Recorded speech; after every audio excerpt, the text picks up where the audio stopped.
దృశ్యం గురించి వద్దాం. మనం దృశ్యాన్ని అనుభూతి పొందేదంతా కూడా మన మనస్సు ఏర్పరచుకున్న భావాన్ని బట్టే ఉంటుంది. అంటే మన మనసు ఎటువంటి భావాన్ని ఏర్పరచుకుంటే అలాగే ఉంటుంది దృశ్యం అంతా కూడా. ఈ సృష్టి అంతా కూడా మన దృష్టిని బట్టి ఉంటుంది. మన దృష్టిని బట్టే సృష్టి అని చెప్తారు కదా, మన మతిని బట్టే ఈ గతి అని ఉంటుందని కదా. అందుకని దృశ్యం నీకు ఎలా అనిపిస్తోంది అంటే అంతా కూడా నీ మనసును బట్టే. నీ మనసు దీన్ని ఎలా కల్పించుకుంటుందో అలా ఉంటుంది మరి. అది ఎలాంటిదంటే మనం దేన్ని భావన చేసుకున్నా అది మన మనసు అలా భావిస్తుంది. మన మనసు అలా భావిస్తుంది అన్నమాట. అది స్వప్నంలోకి తీసుకుందాం. ఇప్పుడు నిద్రలోకి వెళ్ళి స్వప్నంలో ఉంటుంది. స్వప్నంలో మనకు తెలియకుండానే ఒక దృశ్యం వస్తుంది కదా. దృశ్యం వచ్చి ఎన్నో సంఘటనలు జరుగుతాయి. అది ఎలా వచ్చింది ఆ దృశ్యం, ఆ సంఘటన ఎలా జరిగినాయి అంటే మన మనసు కల్పించుకుంది కదా. మనసు యొక్క ఒక కల్పన నుంచే ఆ దృశ్యం ఏర్పడింది. ఆ స్వప్నంలో అది ఆ సమయానికి సత్యంగానే అనిపిస్తుంది కదా. స్వప్నం వచ్చినప్పుడు ఆ సమయానికి సత్యంగానే అనిపిస్తుంది. అంతా మనసు కల్పించుకుంది అంతా కూడా. మనసు అలా ఎలా కల్పించుకోగలిగింది అంటే మనకి ఈ జాగృతి వ్యవహారాల్లో ఉన్న ఎన్నో స్మృతులు, జ్ఞాపకాలు ఉంటాయి కదా, వాటి అనుభవాలు ఉంటాయి కదా. ఈ స్మృతులు, జ్ఞప్తి, జ్ఞాపకాలు, అనుభవాలు ఉంటాయి కదా. అలాగే అవన్నీ ఆ కల్పనలో వస్తూ ఉంటాయి. అంటే దేశకాల పరిమితులకి సంబంధం లేకుండా, ఈ ప్రదేశం కాలం సంబంధం లేకుండా కల్పనలు వస్తూ ఉంటాయి. కానీ కొన్ని కల్పనలు ఎలా వస్తాయంటే వాటి స్మృతులు, అనుభవాలు కూడా ఉండవు. స్మృతులు, అనుభవాలు లేనివి కూడా మనకి కల్పనలు వస్తూ ఉంటాయి. అంటే మన మనసు, అంటే మనం పుట్టినప్పటి నుంచి ఇప్పటి వరకు ఉన్న మన మనసులో అన్నీ కూడా మనకు తెలియవు కదా. ఒక జ్ఞప్తి రూపంలో ఉండవు కదా. 1% మనకి ఓ జ్ఞాపకం రూపంలో ఉంటుంది, అనుభవం రూపంలో. కానీ 99% అసలు మన మనసులోని లోతుల్లో ఏముందో, మనం పుట్టినప్పటి నుంచి ఇప్పటివరకు ఏర్పరచుకున్న ఈ అభిప్రాయాలు, సంస్కారాలు ఏమున్నాయో కూడా మనకి తెలియదు కదా. అవన్నీ కొన్ని ఈ కళల్లో బయటకు వస్తూ ఉంటాయి, లోపల ఉన్నవన్నీ. అంటే సచేతనంగా అంటే మనకు తెలిసినవన్నీ, అచేతనంగా అంటే మనకు తెలియనివన్నమాట. తెలియని మనసు మూలంలో ఉంటాయి, 99% ఉంటాయి అవన్నీ కూడా. మరి పుట్టినప్పటి నుంచి మళ్ళీ అన్నీ మన గర్భంలో ఉన్నాయి కూడా ఎన్నో ఉంటాయి సంస్కారాలు, ఎన్నో మనకి జన్యువుల్లో ఉంటాయి అన్నీ కూడా. అది ఏదో ఒక రూపంలో కొన్ని కళల్లో వస్తూ ఉంటాయి అన్నమాట. అలా మనం తీసుకున్న ఆహారాన్ని బట్టి కూడా కళలు మారుతాయి. వాతపిత్త కఫాలను బట్టి, తీసుకున్న ఆహారాన్ని బట్టి కూడా శాస్త్రాలు చెప్పినాయి అన్నమాట. కళలు, స్వప్నాలు మారుతాయి అన్నమాట అంతా కూడా. అలా కళలు వచ్చే కూడా ఇక్కడ హృదయం నుంచి, కంఠం నుంచి ఈ ఆజ్ఞ సహస్రాల వరకు ఈ ప్రాణం చైతన్యం ఎలా ఉంటుందో, ఈ ఆహారాన్ని బట్టి ఇవన్నీ ఎలా మారుతాయో దాన్ని బట్టి ఈ కళల స్వరూపాలు కూడా మారుతూ ఉంటాయి అన్నమాట అంతా. ఏదైనా అన్నీ కూడా మనసు అలా ఒక కల్పన ఏర్పరచుకుంటుంది. అది ఎలా వచ్చిందో కూడా తెలియదు. అంటే జలం నుంచి తరంగం వచ్చినట్టుగా మనకి కారణమే లేకుండా ఒక సాకారిక కారణం, అంటే బాహ్య నుంచి ఒక కారణం లేనట్టుగా ఒక కల్పనగా వచ్చి అన్నీ అనుభవాన్ని పొందుతూ ఉంటుంది కదా. అనుభవాన్ని పొందుతూ ఆ సమయంలో అది సత్యమే అనే భావనతో ఉంటుంది. మెలకు వచ్చిన తర్వాత అది ఒక కల్పనలా వచ్చి వెళ్ళిపోయిందని ఉంటుంది, సత్యం కాదు అని భావన ఉంటుంది. ఇప్పుడు జాగృతిలో ఏమవుతుందంటే, జాగృతిలో దృశ్యం కూడా మనం పుట్టినప్పటి నుంచి మనం ఏర్పరచుకుంటున్న భావాలు ఉంటాయి కదా, కల్పనలు. వాటిని బట్టి ఈ బాహ్యంలో దృష్టి అంతా ఉంటుంది అంతా కూడా. అంటే బంధాలు కానీ అన్నీ కూడా. మనకు ఉదాహరణకు పర్వతం చూస్తాం. ఇది పర్వతం అనే భావన మనకు ఎలా వచ్చింది? మనకు చిన్నప్పటి నుంచి మనసు, చిన్నప్పటి నుంచి కూడా ఇది పర్వతము అని చెప్పడం ద్వారా చూడగానే పర్వతం అని ఉంటుంది. లేదు మనకి ఏమీ లేకపోయినా పర్వతం అనగానే పర్వతం అనే భావన వస్తుంది కదా. ఇలా ప్రతిదీ కూడా మనం నామం రూపం ఇచ్చేవన్నీ కూడా ఈ మనస్సు అలా ఏర్పరచుకుంటూ వస్తుంది అన్నమాట. ఏర్పరచుకుంటూ వస్తాం వల్ల దృశ్యంలో అన్నీ కూడా మనం ఇలా అనుభూతి పొందుతూ ఉంటాం. అంటే మనకి కుటుంబంలోనో సమాజంలోనో మనం అన్నీ ఏర్పరచుకున్న ఈ భావాలు తోని ఈ దృష్టి ఇలా ఉంటుంది. అది కూడా మనకేంటి, కేవలం స్థూల దృష్టి ఉంటుంది. బాహ్యంలో ఈ దేహంతోనే కొంత వాళ్ళ మనసుని గ్రహించి ఒక దృష్టి ఏర్పరచుకుంటాం కదా. ఈ మనసు ఉంటేనే కాలం ఉంటుంది కూడా. మనసు ఎంత ఉంటే అంత కాలం ఉంటుంది. మనసుని బట్టే కొంతకాలం ఉంటుంది. ఇప్పుడు ఎలాంటిదంటే, ఇప్పుడు ఆకాశానికి మనం దిక్కులని చెప్తాం, 8 దిక్కులని చెప్తాం కదా. అలా పైన కింద అని చూస్తే 10 దిక్కులని చెప్తాం. ఆకాశానికి దిక్కులే ఉండవు, ఆకాశానికి దిక్కులే ఉండవు. కానీ మనసు ఏంటంటే సూర్యుడు ఉదయించేది తూర్పు అని, దాన్ని అస్తమించేది పడమర అని, దాన్ని బట్టి ఒక 8 దిక్కులు ఏర్పరచడం, పైన కింద అని మనసు ఏర్పరుస్తుంది కదా. అంటే మనసు ఇలా ఏర్పరచుకుంటుంది, దిక్కులని ఏర్పరుస్తుంది. కానీ సత్యంగా చూస్తే ఆకాశానికి ఉండవు కదా. అంటే మనసు లేకపోతే ఉండవు. మనిషికి ఇలా ఉంటుంది. ఇప్పుడు జంతువులకి ఇంకో రకంగా ఉంటుంది కదా ఈ దృశ్యం అంతా. ఇప్పుడు వృక్షాలకు కూడా మనసు ఉంటుంది, కానీ వాటిలో ఇంకా సూక్ష్మంగా ఉంటుంది అన్నమాట. ఇంకా అచేతన పదార్థాలకు వెళ్ళేటప్పటికి జడంతా ఉంటుంది. అందుకని మనకి దృశ్యాన్ని మనం తెలుసుకోవాల్సింది ఏంటంటే ఈ మనసు ఏర్పరచుకున్న ఈ భావాల ద్వారా, ఈ కల్పనల ద్వారా ఈ దృశ్యం ఇలా కనపడుతుంది మొదటిది. రెండోది ఏంటంటే మన చైతన్యమే అంతా కూడా ఇలా ఎరుక, ఈ జీవ, అహం, కల్పన, బుద్ధి, తన్మాత్ర పంచకము, మనస్సు, ఈ ఉపాధుల ద్వారా ఇది గ్రహిస్తుందని చెప్పుకున్నాం కదా. ఇదంతా కూడా అంతా చైతన్యమే. కానీ ఎప్పుడైతే ఈ మనస్సు ఈ ఉపాధుల నుంచి వచ్చిందో మనసు దీన్ని ఇలా గ్రహించడం వల్ల దీంతో తాదాత్మ్యం చెంది మన భావన అంతా ఉంటుంది. అందుకని మనస్సు అని మన మనసు గురించి తెలుసుకోవాలి, దృశ్యం గురించి తెలుసుకోవాలంటే. ఎందుకంటే మనసే దృశ్యం కాబట్టి. మనస్సుకి ఏ ఆకారము లేదని చెప్పొచ్చు. ఒక ఆకాశం లాంటిది ఏ ఆకారం లేదని చెప్పొచ్చు మనం. ఎలా అంటే ఆకాశానికి బయట ఏమీ లేదు, లోపల ఏమీ లేదు. ఆకాశానికి బయట అంటే అంత ఆకాశం అయినప్పుడు ఆకాశానికి బయట ఏమి ఉండదు కదా. ఆకాశానికి బయట ఏమీ లేదు, లోపల ఏమీ లేదు. అంత ఆకాశం అయినప్పుడు బయట ఏమీ లేదు, లోపల ఏమీ లేదని చెప్పగలం కదా. అలాగే మనసు కూడా అన్నమాట. ఈ మనసుకి బయట ఏమీ లేదు, లోపల ఏమీ లేదు. అందుకని ఆకారం లేనిది అని చెప్పొచ్చు ఈ మనసుకి.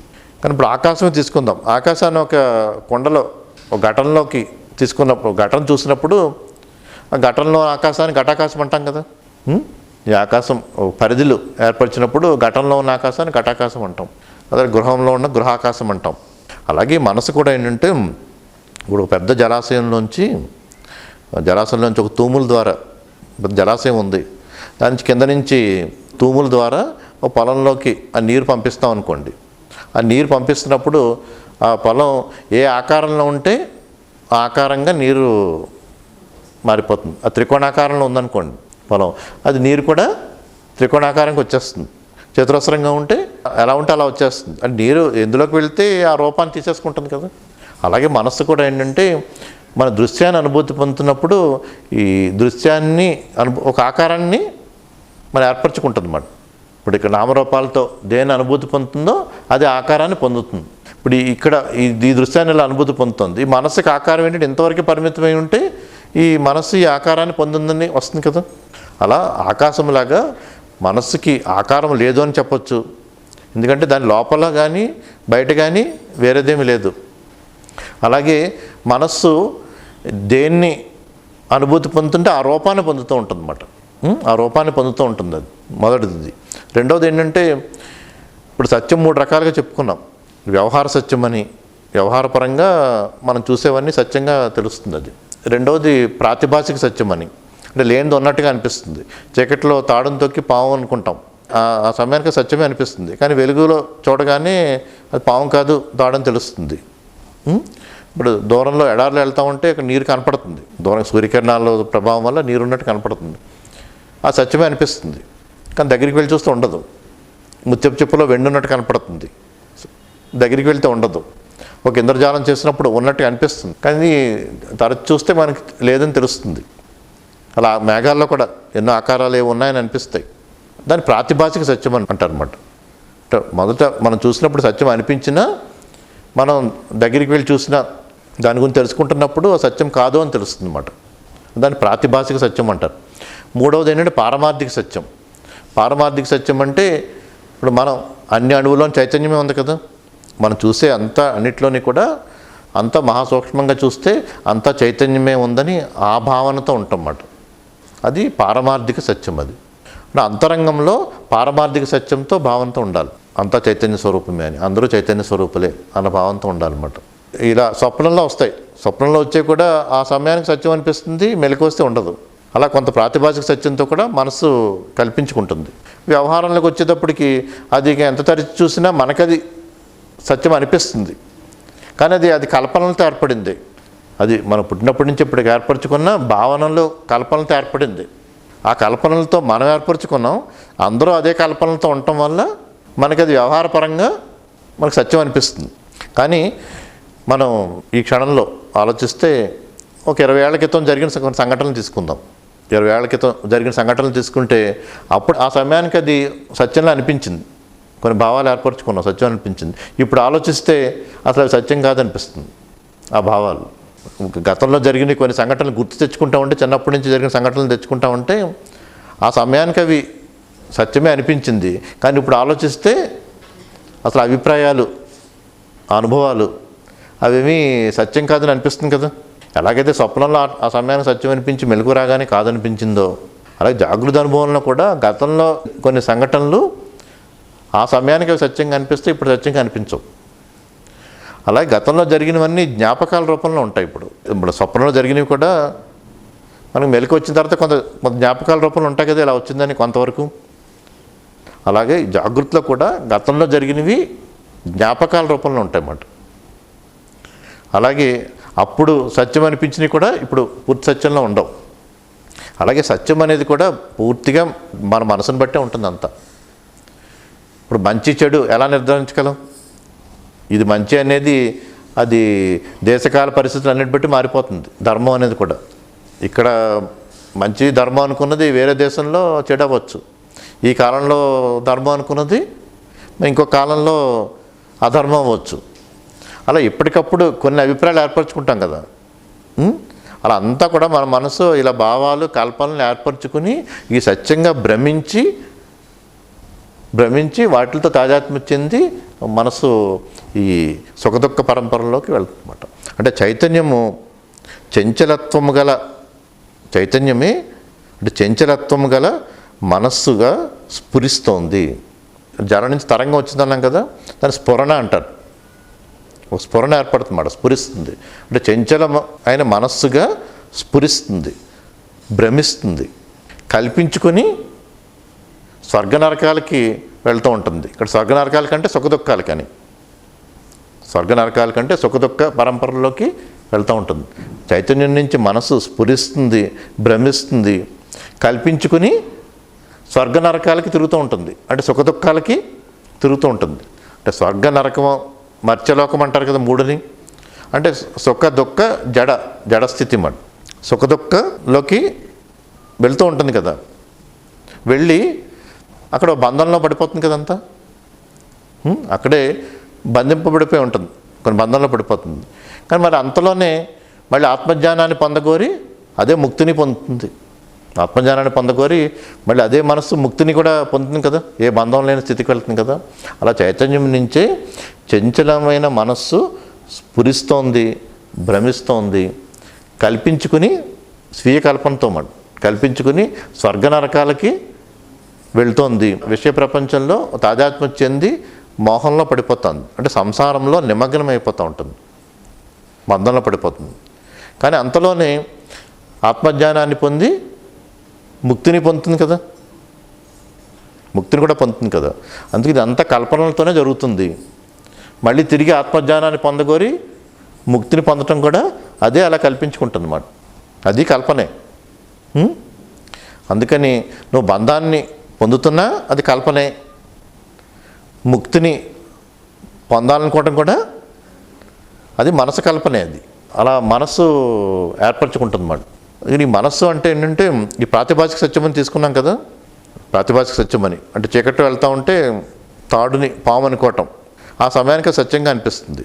మరి ఆ సమయానికి మనస్సు అది సత్యమని అనుకుంది కదా. అంటే మనస్సు ప్రకాశిస్తోంది, అంటే సత్య వస్తువుని ప్రకాశిస్తోంది, తాడుని, అసత్య వస్తువుని కూడా ప్రకాశిస్తుంది అన్నమాట. మళ్ళీ ఒక వెలుగు వచ్చిన తర్వాత అది అసత్యమని తెలుసుకుంటుంది. కానీ మనసు లక్షణం ఏంటంటే సత్య అసత్య వస్తువుల్ని రెండింటిని ప్రకాశింపజేయటం అన్నమాట. అది మనసు లక్షణం. అది ఇక్కడ తాడుని పాముగా అనుకుని ఓ భయపడటం జరుగుతుంది కదా, భయపడటం జరుగుతుంది. ఇంకెంతగా అంటే ఇంకా శరీరం కంపించిపోవడం, చెమట పట్టిపోవటం, ఇంకా గుండె ఆగిపోవటం ఎంతవరకైనా జరగవచ్చు కదా పాముగా అనుకుని భ్రమించటం వల్ల. ఓ వెలుగు రాగానే అది కాదు అని తెలుస్తుంది కదా, కాదు అని తెలిసి ఇంకా తాడే అనగానే మొత్తం భయం అంతా పోతుంది కదా. ఇక్కడ వెలుగు అంటే ఆత్మజ్ఞానము, వెలుగు అంటే ఆత్మజ్ఞానం పొందగానే. ఇక్కడ తాడు అంటే బ్రహ్మము, తాడు అంటే బ్రహ్మము, అంత చైతన్య స్వరూపమే అన్న భావన బ్రహ్మము. కానీ చీకటి అంటే అజ్ఞానము, చీకటి అంటే అజ్ఞానం అన్నమాట. చీకట్లో వెళ్తున్నప్పుడు తాడు పాముగా భ్రమించడం జరిగింది. అజ్ఞానంతో ఉన్నాం కదా, అంత బ్రహ్మమే అయినా, అంత చైతన్య స్వరూపమే అయినా మనం ఈ భ్రమలో పడిపోతాం కదా, సంసార భ్రమలో, ఈ జగద్భ్రమలో, సంసార భ్రమలో పడిపోతాం కదా. అలా అజ్ఞానంలో ఉండటం వల్ల సంసార భ్రమలో పడిపోతాం మనం, తాడును పాముగా భావించినట్టు. అలా సంసార భ్రమలో పడిపోగానే ఇంకా భయం, ఆవేదన అన్నీ వస్తాయి. వచ్చినప్పుడు వెలుగు రాగానే, అంటే ఆత్మజ్ఞానం ఏర్పడగానే ఆ భ్రమ పోతుంది. ఒకసారి ఇది పాము కాదు తాడే అని తెలియగానే ఎంతటి ఆనందం ఉంటుంది, ఓ ముక్త స్థితిలోకి వెళ్ళిపోతాం కదా ఒక్కసారి. అటువంటి అనుభవాన్ని పొందుతాం అన్నమాట. అంటే ఇక్కడ తాడే పాముగా అనిపించింది కదా, తాడే పాముగా అనిపించింది, అంతేకాని లేని వస్తువు ఏదో అక్కడ పాములా అనిపించలేదు. తాడే పాముగా అనిపించింది. బ్రహ్మమే, అంత చైతన్య స్వరూప బ్రహ్మమే. కానీ మన జగద్భావన తీసుకొచ్చింది అజ్ఞానం వల్ల. బ్రహ్మమే అంతా ఉండగా మనకు అజ్ఞానం వల్ల ఈ జగత్ ఈ భావన తీసుకొచ్చింది అన్నమాట. తాడే పాముగా అన్న భావన ఏంటంటే బ్రహ్మమే ఈ జగత్తు అన్న భావన ఏర్పడటం వల్ల, అది అజ్ఞానంలో చీకట్లో ఉండటం వల్ల ఆ భావన ఏర్పడింది. మన జీవితంలోనే, సంసారంలోనే, మన జీవితంలోనే మనం అంతే ఇలా సుఖదుఖ పరంపరలతో, భ్రమలతో, అందరితో అన్ని భావాలు ఏర్పరచుకుని ఉంటాం కదా. ఈ గెలిపోవటంలని, గౌరవమానాలని, లాభ నష్టాలని, ఇంక జీవితం ఎలా కష్టాలు, ఇతరుల అభిప్రాయాలతో మనం మనోవేదన చెందటం, వాళ్ళ గౌరవ అవమానాలన్నీ మనం తీసుకోవటం, ఇవన్నీ ఉంటాయి కదా అంతా కూడా. ఇదే జగద్భ్రమలో పడిపోవటం అంటే మనోదేహాలతో మనం తాదాత్మ్యం చెందిపోయాం. ఇది జగద్భ్రమలో పడిపోవటం అంటే. కానీ అందరూ చైతన్య స్వరూపాలని భావన ఉందనుకోండి, అంటే అప్పుడు జగత్ ఎలా కనపడుతుంది? ఈ జగత్ ఎలా కనపడుతుంది? అంతా చైతన్య స్వరూపంగా కనపడుతుంది. ఎవరు మనోదేహాలతో జరిగే వాళ్ళు జరుగుతూ ఉంటాయి అన్నమాట. ఇప్పుడు శ్రీ రమణ మహర్షి గారికి జగత్ ఎలా కనపడుతుంది? బ్రహ్మముగా కనపడుతుంది. జగత్తే బ్రహ్మముగా కనపడుతుంది. కానీ మనకు చూసే వాళ్ళకి ఎలా ఉంటుంది? అజ్ఞానులకి శ్రీ రమణ మహర్షి గారిని చూసినప్పుడు ఎలా కనపడుతుంది? దేహంతో చూస్తాం, దేహాన్ని చూస్తాం, దేహాన్ని పరిశీలిస్తాం అన్నమాట.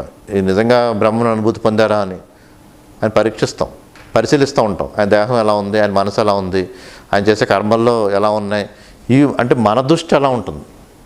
బద్ధ దృష్టితో చూస్తాం అన్నమాట. అజ్ఞాన దృష్టితో మనం చూస్తాం. అజ్ఞాన దృష్టితో చూడటం వల్ల మనం కొంత కల్పించుకుంటూ ఉంటాం. ఇంకా దేహం మనస్సులోని మన భావాలు ఏర్పరచుకుంటూ ఉంటాం అన్నమాట. కానీ ఆయన దృష్టికి జగత్తు బ్రహ్మంలా ఉంటుంది. ఎలా అది? అక్కడ పాము లేదు, అంత తాడుగా కనపడుతుంది అన్నమాట. ఇక్కడ తాడే కనపడుతుంది, పాము కనపడదు. తాడు అంటే బ్రహ్మము అని, ఇక్కడ పాము అంటే ఈ జగద్భ్రమ అని మాట. అజ్ఞానంలో ఉంటే అది మనం పాముగా ఈ జగద్భ్రమలో జీవిస్తూ ఉంటాం. అది జ్ఞానపు వెలుగు ఏర్పడితే అక్కడ ఉన్న తాడే అని తెలుస్తుంది, బ్రహ్మమే అని తెలుస్తుంది అన్నమాట. ఇందులో కూడా ఏకాంశని, ఒక అంశనే తీసుకోవాలి.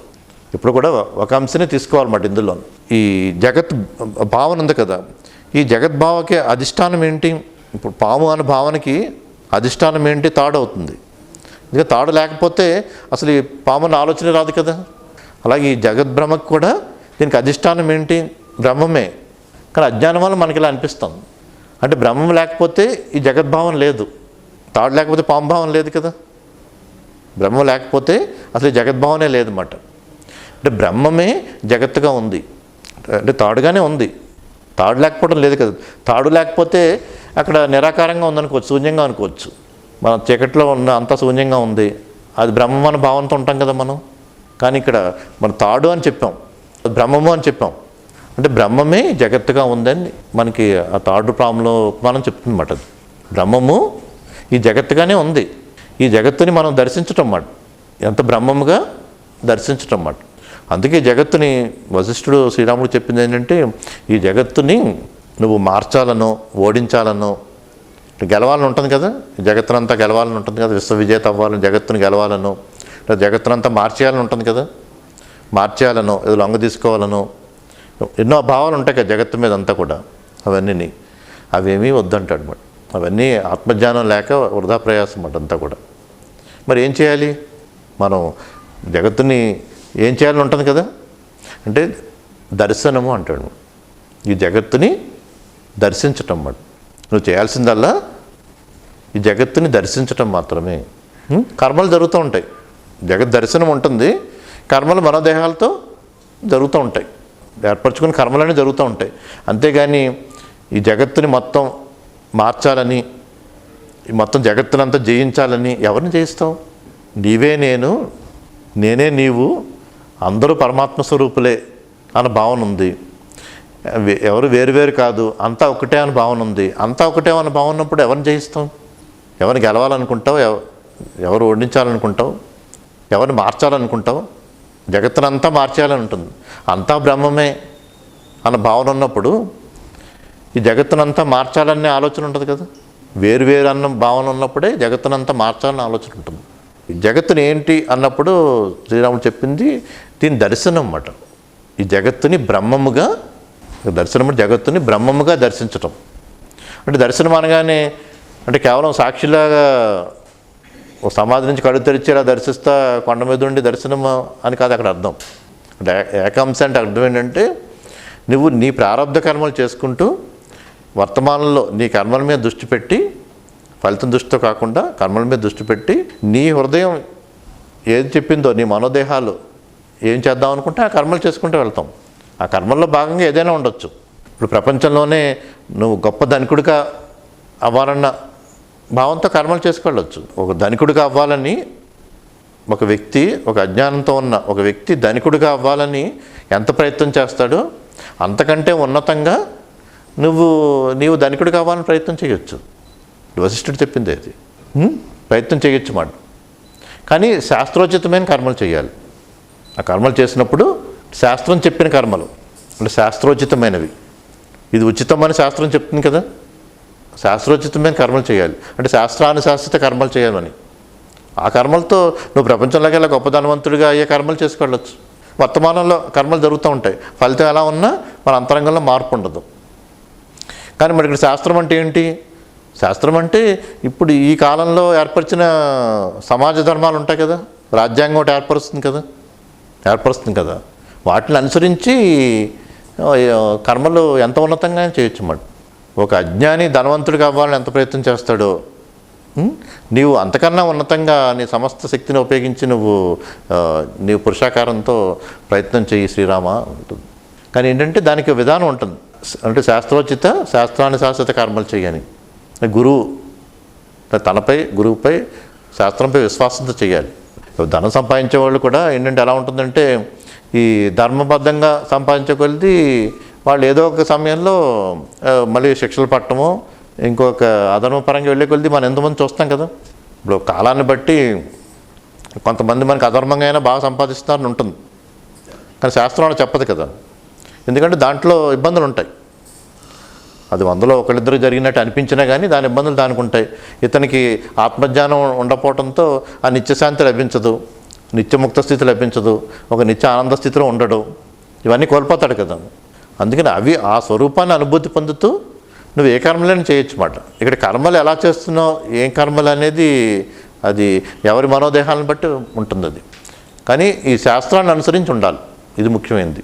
అలాగే యుద్ధమే చేయాల్సి వచ్చిందనుకోండి, యుద్ధమే చేయాల్సి వస్తే మరి కర్తవ్య నిర్వహణ కదా శ్రీరాముడు చెప్పింది. యుద్ధంలో సమస్త ప్రపంచంలోని శత్రువులందరినీ చంపివేయచ్చు అన్నమాట. అది నీ ధర్మం అయినప్పుడు ప్రపంచంలోని శత్రువులందరినీ చంపివేయచ్చు అన్నమాట. ఎందుకంటే ఆ ధర్మం అది, ఆ మనోదేహాలకి ఆ ధర్మం. ఒక రాజ్యం ఉంది, ఆ రాజ్యంపై శత్రు రాజ్యాలన్నీ ఆక్రమిస్తున్నాయి, ఆ రాజ్యంలోని ప్రజల్ని కాపాడటం ధర్మం. ఆ ధర్మం కింద వీరుడిలాగా సమస్త ప్రపంచంలోని శత్రువులందరినీ నిర్మూలించవచ్చు. అది మనోదేహాలతో జరిగే కర్మలు. ఆత్మస్థితికి దానికి సంబంధం లేదు.